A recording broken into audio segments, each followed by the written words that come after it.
Today I'm going to show you how to fix your syncing in OneNote. Okay, so the first thing we're going to do is update your app. So ensure that both Office and OneNote are updated to the latest version. This will definitely help. Then the next thing you need to do is check your internet connection. So syncing, of course, requires a stable network connection. Verify that you're connected and test your internet speed if necessary. You can literally Google internet speed. You can also go in and navigate to File Options, Sync, and check that sync notebooks automatically are checked on to prevent any future issues.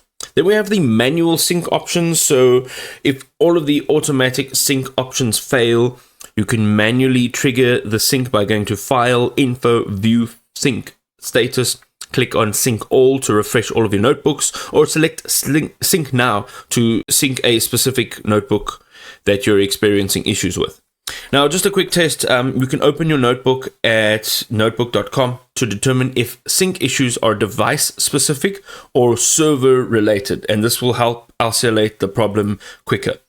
Some additional tips. First of all, verify that OneDrive or SharePoint server statuses are up for any outages if your notebook is stored on any of these platforms. So server problems are a little bit beyond your control, but you can at least then check if it is so.